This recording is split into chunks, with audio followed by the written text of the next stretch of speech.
I'm very excited to welcome Mike Broadwell. He is a developer of the SolaraGem Crystal Fusion Light device.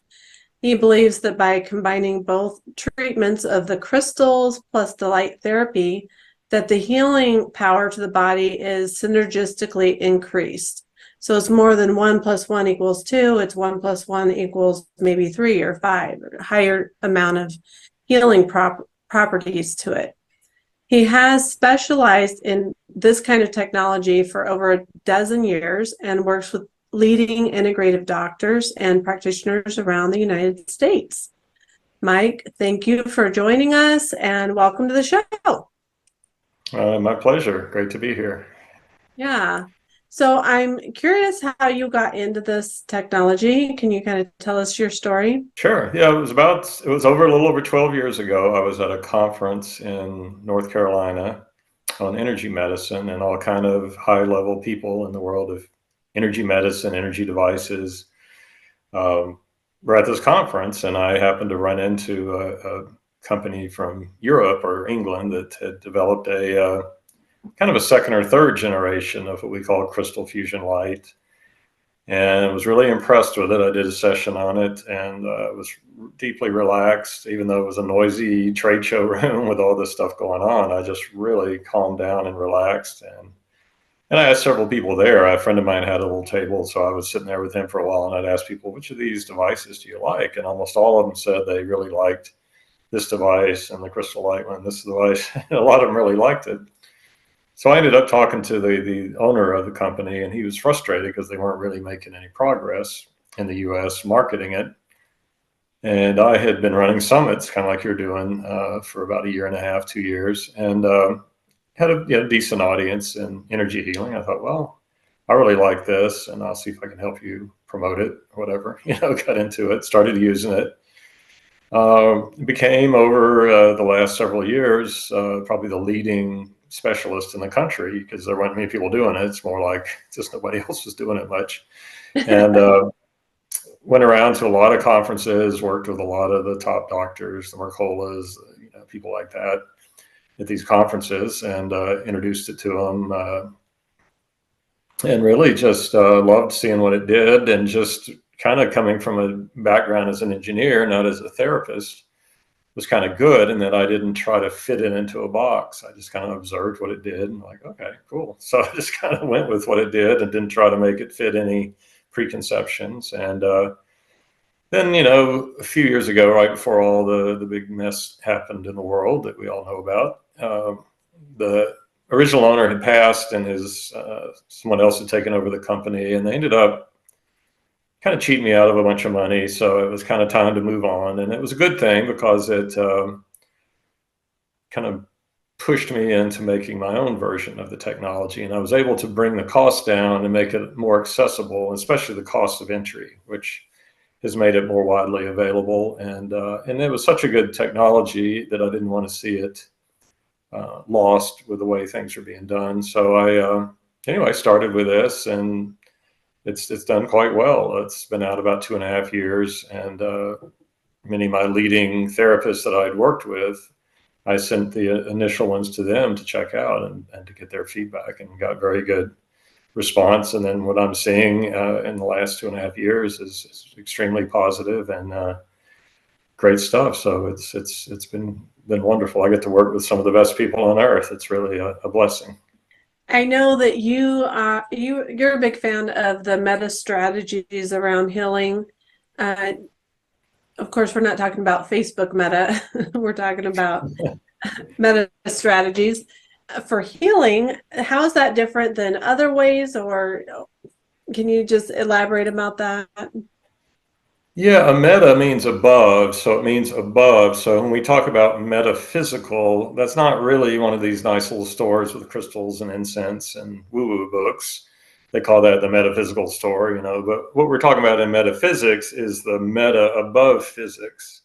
When you get into the ethereal and the kind of goes out to what's beyond what we call physics, for instance. So meta strategies around healing are like what are above the strategies of healing, because healing has all sorts of modalities, you know, light therapy, crystals, sound therapy, massage, pills, supplements. You know, there's a million things out there we all think of as healing. And that's not what I am. I'm not really a therapist outside. I guess I would be a practitioner of the Crystal Fusion Light. But what I've observed, because this is a counterintuitive sort of process, is the approach that we take to healing is just as big a part as the healing is itself. And I've come to see more and more and more how we just have a very backward, I say we royally, generally speaking, this is certainly not everyone, so don't take it that way, but in general, we as people have been just not very bright about how we go around about the process of healing and really understanding what healing is.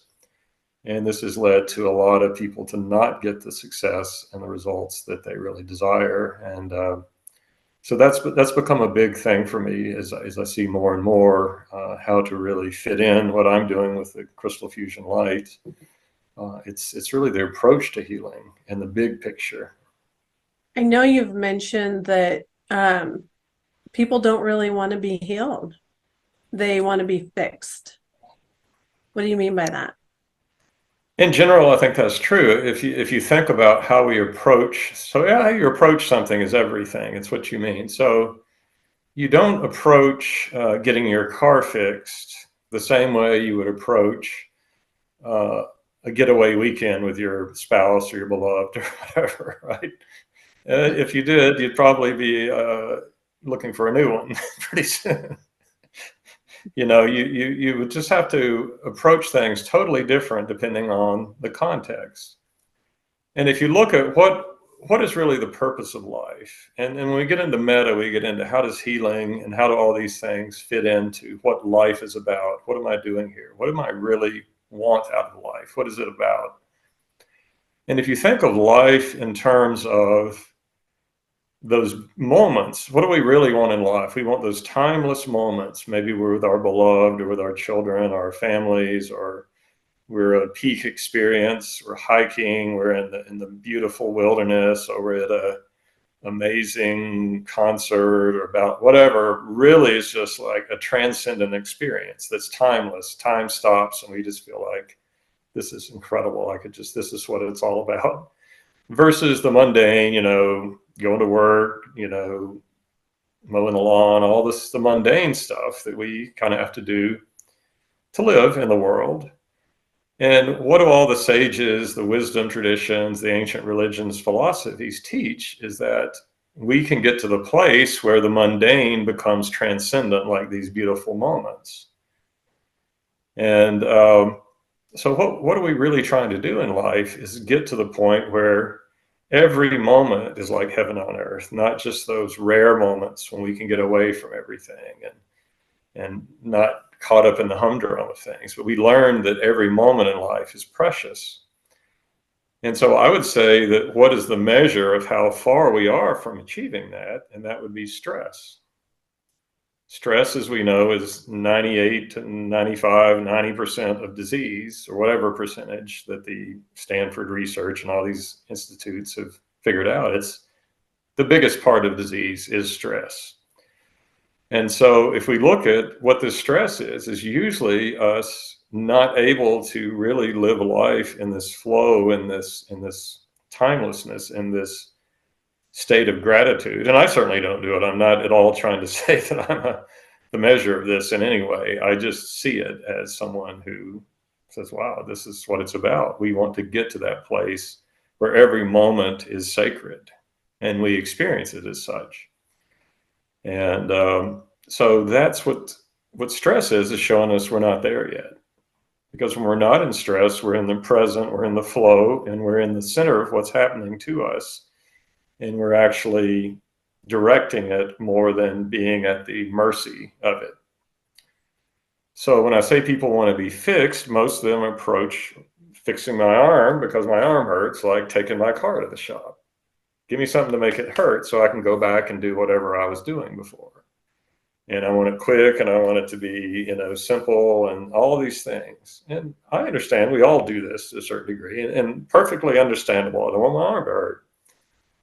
But what is healing? It's not just fixing, it's more of you.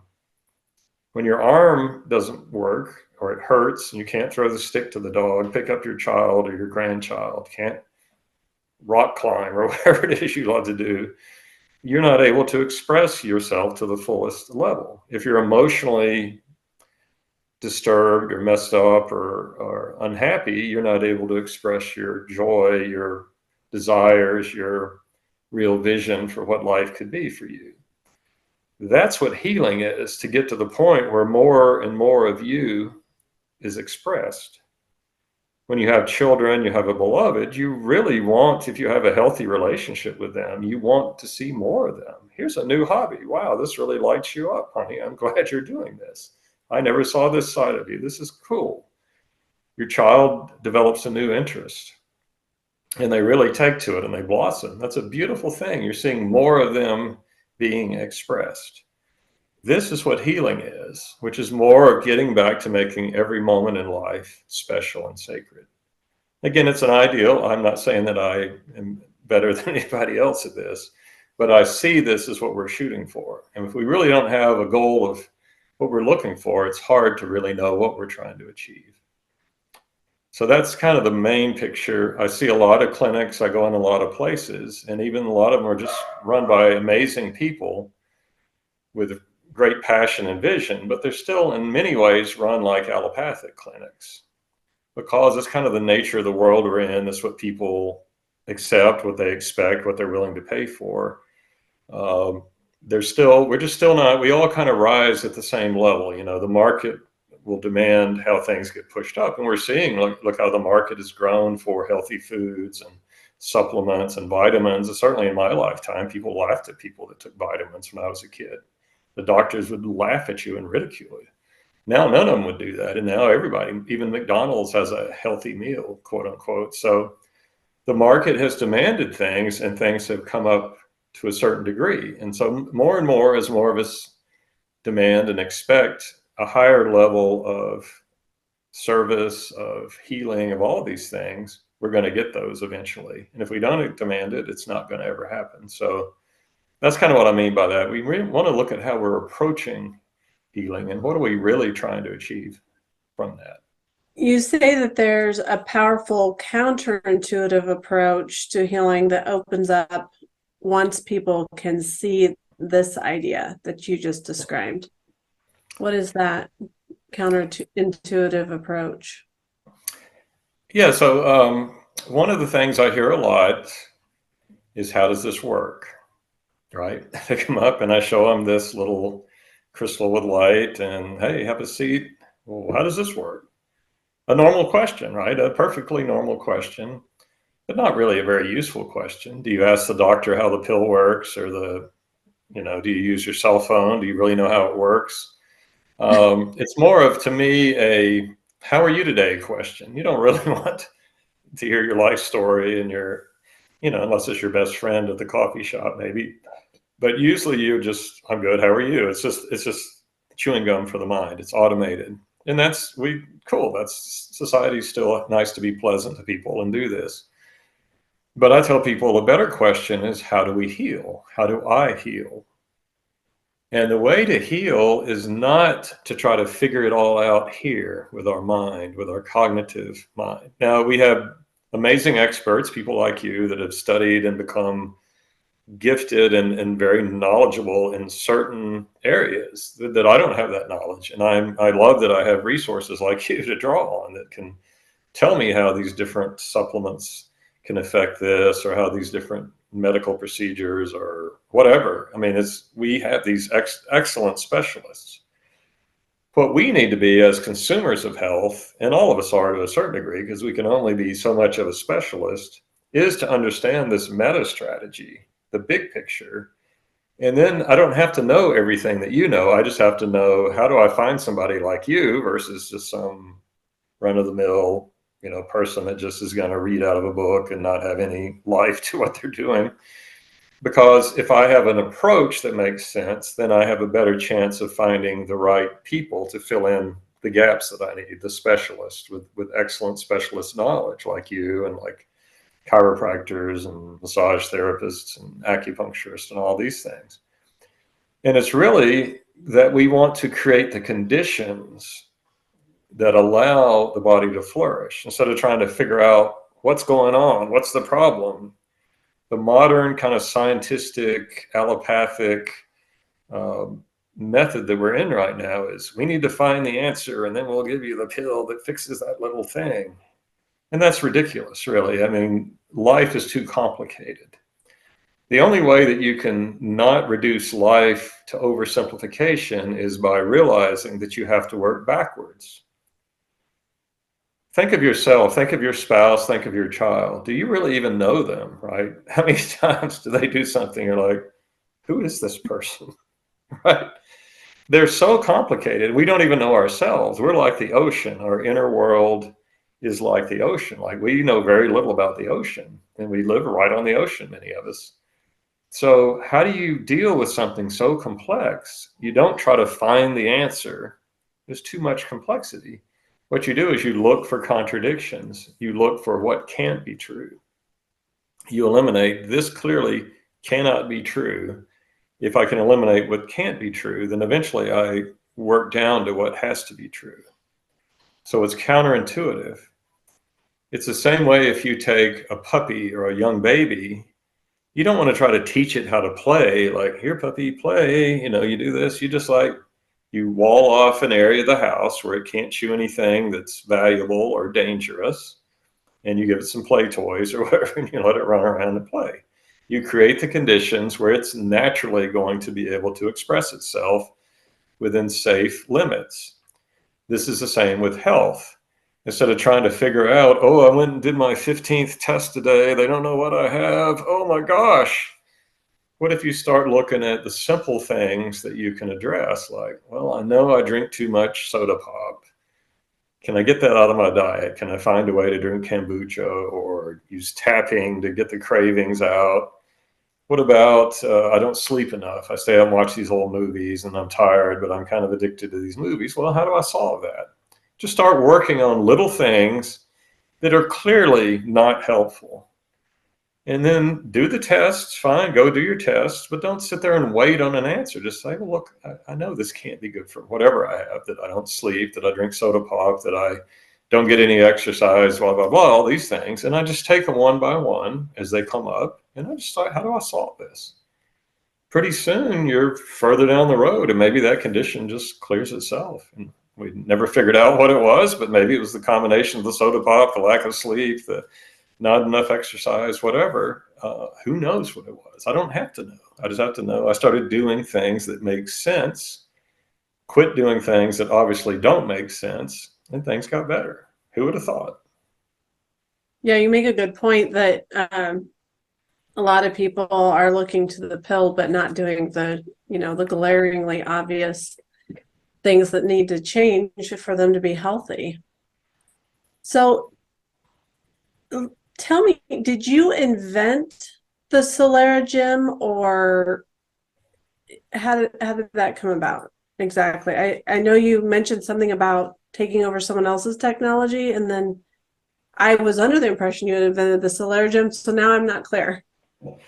I did invent the SolaraGem, okay, that, or I developed it, however you want to say it. Now, it's not, I didn't invent the concept of light through gemstones. That goes back to ancient Ayurveda, way back thousands of years, just like acupuncture. We don't even know when it started. And what they would do is they would put people in the sunlight with different crystals over different organs. And they knew, like somebody figured out the acupuncture meridians thousands of years ago. They figured out which gemstones work well with these different organs. And so they developed this system. Now, probably in the last 50 years, there's probably been, I don't know, 4 or 5 generations of technologies that are kind of artificially creating the sunlight to the gemstones, because that obviously gives us some advantage if you're in a, cold, windy, dark climate or something, and the sun doesn't cooperate with your schedule, which it doesn't anywhere. It's too hot, too cold, whatever. Then you want to create more of, most of everything that we do in medicine mimics nature. So no, I didn't create the concept of it. I just created it, using newer technologies like LED light technology that's full spectrum, like closer and closer to sunlight. So that's it. So it's kind of like everything. It's, how many PEMF systems are out there? How many other things are out there that have been advances on what's there? So this is an advance on some older systems that were just, older technology, maybe clunkier electronics or whatever. And this, like everything, it gets better with time. So do you know why the light traveling through the crystal actually helps to improve healing? In some ways, yeah, I would say a little bit, but there's a lot of things we don't know fully.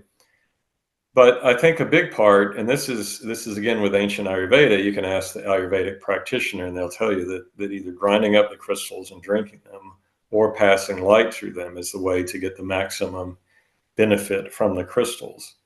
And what is a crystal? It is a crystalline structure. They have particular organizations of the materials. I'm not doing a very good job with my hands trying to show it, but it does impact how the light spins, or the photons or whatever spin through the lattice of the crystal. There are colors in there, there are minerals in there that are the reason the crystals are different colors is the different minerals. So quartz comes in many forms. There's a pure clear quartz. There's an amethyst quartz, which is kind of a purple looking stone because of the minerals in it. Rose quartz is more of a rose colored stone because of the minerals. And then citrine, another one that's yellowish because different minerals appear in that. And they call them imperfections in the sense of it versus a clear quartz stone. But all of our communication devices, our cell phones, our computers are made of crystals because crystals, one, they transmit information and they will hold a frequency at a very steady, constant rate. When I was a kid, we would make a thing called a crystal radio, and you take wire and you wrap it around a little cardboard tube and you would use a crystal and you could tune in AM radio. And it was kind of cool. And the crystal, based on where it was in the middle of this coil, that's how a radio is tuned. You actually have a winding of wires, and then you tune it to a certain spot, and it creates the right antenna length that picks up the signal for, the local AM station of your choice. And so we've been using crystals. We mostly fabricate crystals, but we grow crystals. We can grow man-made crystals. And those will hold a frequency. And they also, when you squeeze a crystal, there's something called the piezoelectric effect that actually creates current or energy. And if you put energy into a crystal, it's like an energy transformer in a sense. So our bodies are full of crystals. Our water is crystalline. That's why it crystallizes when it freezes, but we also have structured water, which they call liquid crystal type of water. So our bodies are full of crystals, and then the frequencies, everything is frequency. We don't really exist physically in the way that we think we do. Quantum physics tells us that, and really logic, you can actually logically deduce that you're not at all what you think you are. We don't really know what anything looks like in the physical world. We know what it looks like to us and our perception of it. But we know, for instance, that the table is not black. We know the color is based on how the light hits it, bounces off, hits our eyes, and how our brain processes it. We know that atoms are spaced a long way apart, so things are really not solid like they seem. So we really don't know what the physical world really looks like. And there's a whole, what's it called? I forget the name of it now, but it's like simplistic realism or naive realism that says things are exactly what they look like. They're not. They are, it's fine to assume they are. I don't walk into the tree, I don't walk in front of a car, and I can pretend everything is just like it seems and life works great, but that breaks down in certain areas. And that's where quantum physics has come in and brought in different things with healing and all sorts of things, and technology and communication. Another way to look at it is by analogy, and there's a good analogy that a friend of mine gave me the other day for this that really explains it well. And it's, if you remember several years ago, maybe 20 years ago, there was a thing that came out called the Mozart effect, about how classical Baroque music would help people study, would help children get better grades. And there were a lot of very positive effects from this music. Now, the chances are when Bach and Mozart and these composers came up with this style of music, they didn't know all this, right? They didn't purposely design it this way. We found out centuries later that there's a really beneficial effect to it. And that's what we see with the crystals, and with the light amplifying the effect of the crystals many times over. What we're seeing is amazing effects that we wouldn't even know were there, but you didn't know. Like, we could say, well, what in that music makes it do that? Is it the melody line? Is it the meter of the tempo? Or what is it? Well, we know. Maybe it's the whole is greater than the sum of the parts. And that's what we're seeing with things like the Crystal Fusion Light, is that it's creating an effect and kind of analogous to that. We didn't really know or plan it that way, but we discovered that it's incredible. It's beautiful. So there's a lot of ways to look at it. I find the main thing is just the proofs in the pudding. We live in a world, if you think about it, we all went to school and we're all graded on, do we get the right answers? When you go to the doctor's not there necessarily to find the right answer. He's there to follow the procedure, the standard of care, and he wants to find, what disease do you have, so I know what standard of care to follow, because that's the CYA that keeps me from getting sued. And I will then put you on the procedures for the standard of care. And if you live or die, not my fault, I did it right. Right. Well, I understand why we have that. There's most people don't want to take responsibility for their health. And so we tell these people, look, we'll give you a lot of money and status, and you take responsibility for our health. And if we die, we won't blame you. Well, that's not totally true. We can still sue them and stuff, but they're taking on a lot of liability for people that don't want to take care of themselves or don't know any better. And so we give them, like, okay, do you follow the rules? Okay.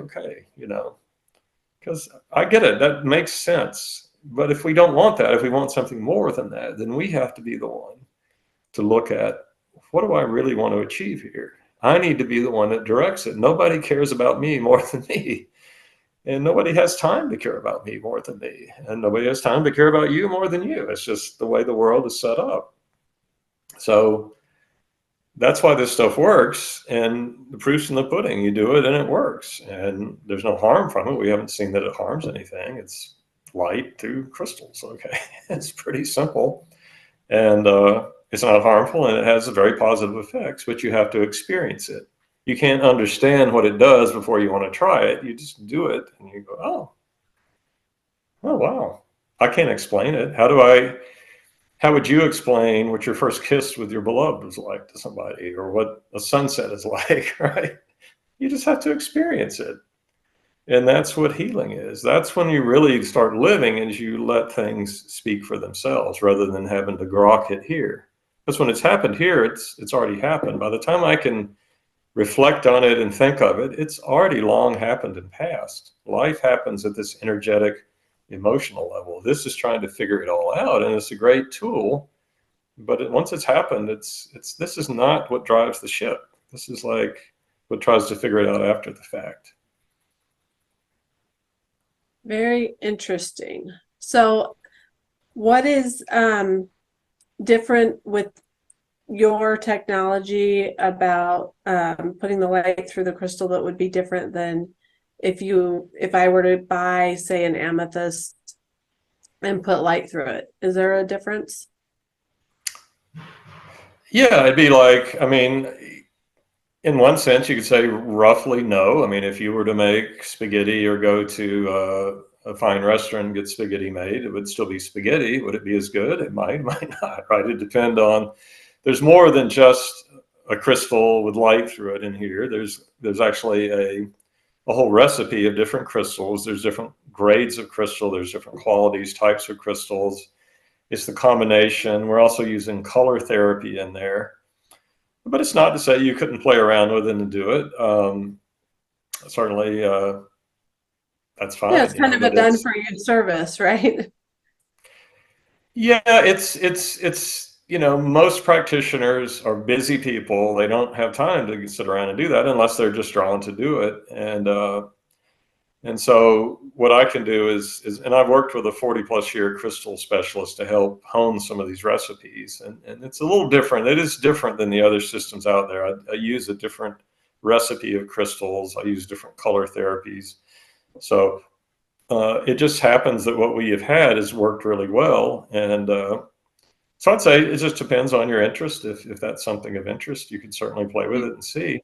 you market Uh, more towards practitioners, or do patients buy it, or who's the primary market?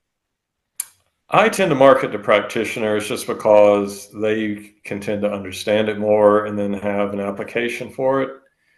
Um, Sometimes the practitioner, I mean, the individuals will look for it, but they tend to, most of us really buy on belief and we buy on fashion, right? Here's the hottest thing now, red light therapy.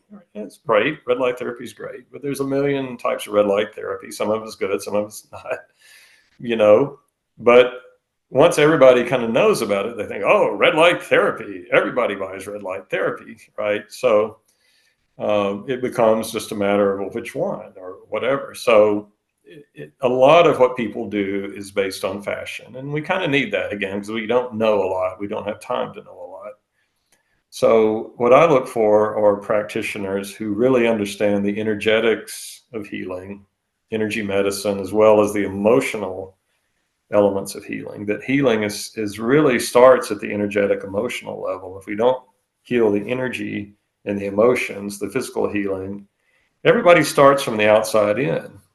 What did Jesus say? Don't wash the outside of the cup, wash the inside of the cup. Well, I think it applies to healing. Look at the inside, look at your inner world, look at your who you are, what are your emotions, what are you doing? Are you living a life that's incongruent with nature, with who you are, with who you want to be?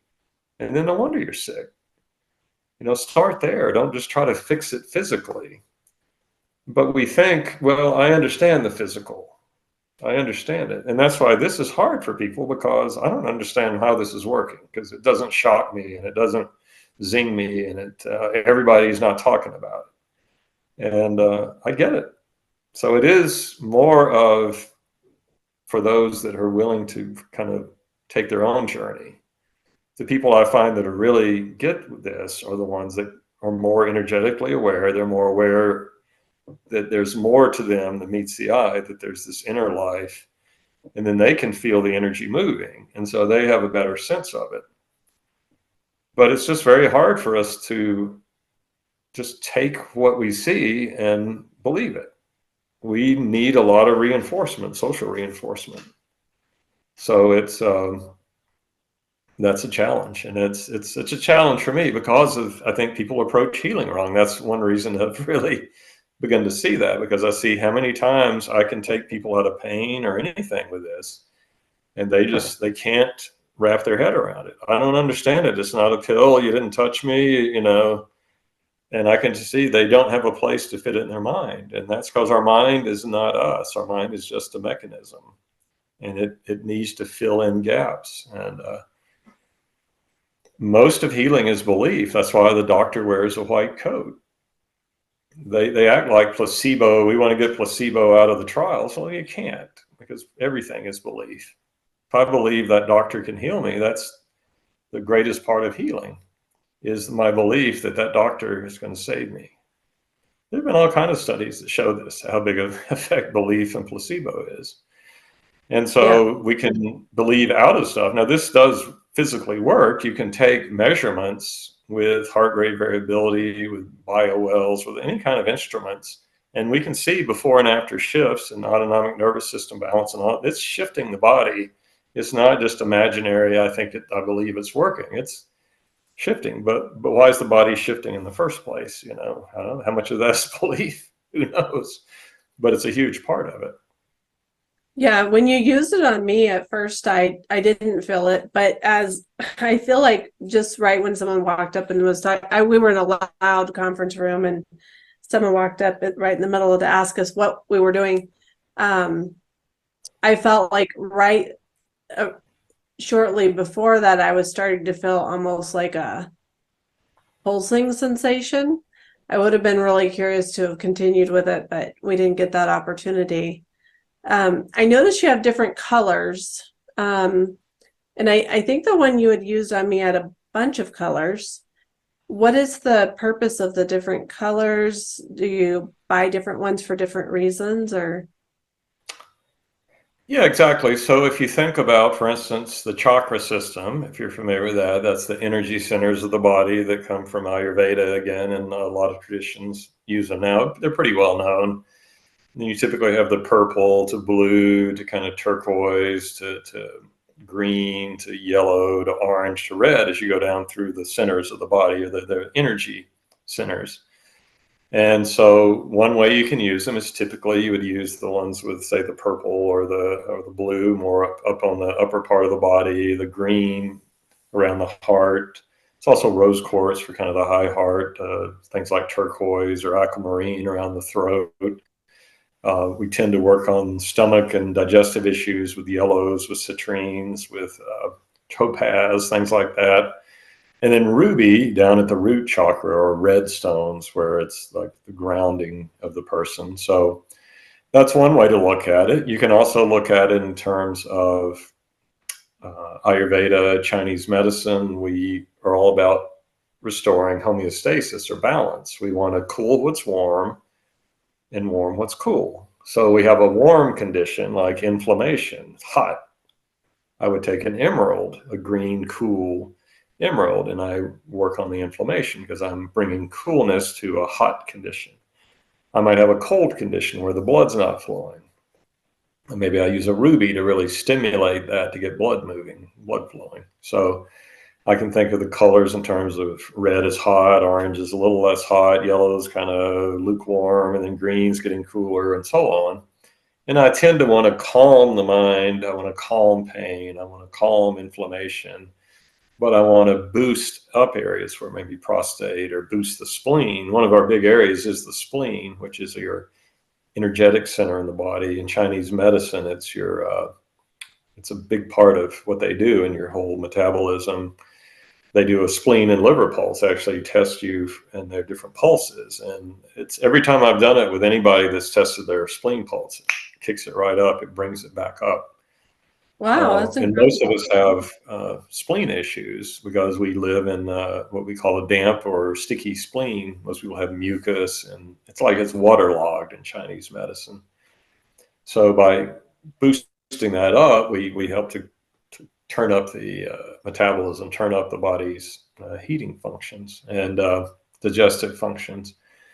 So we can use them on the meridians. If you do Chinese medicine, you can use them right on the pain. If you have elbow hurts, or whatever inflammation or arthritis or neuropathy, we can use that. But primarily we start on the crown of the head to bring balance and calmness to the mind, because this thing is going nuts most of the time, right? So we want to calm it down, and we want to boost the immune system through the spleen. So that's kind of the core therapy. And then from there, I can work on the heart. I can, whatever I'm working on. But really, if we don't address that energetic emotional root of things, then it just doesn't work as well. We want to start with that. And we can do this with any other kind of therapy. It works great with sound therapies, massage, counseling. A lot of psychotherapists use it because really, when you balance the mind and things start to open up, it gets the endocrine system moving. It gets, things flowing in the body. And a lot of times people will feel energy moving. They say, oh, I feel my knee tingling, or my elbow, or, oh, did you injure that? Oh, yeah, well, a few years ago, I really hurt it, or it was broken. And it's like your body knows where to send it. So but it's very experiential. It is something that people just need to experience. And,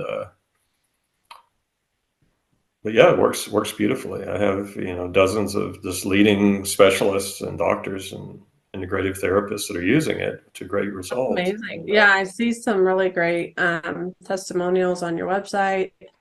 Um, so where can people find you? well, the website is solaragem.com, Solara is Latin for solar or sun, and gem is in gemstone, SolaraGem.com.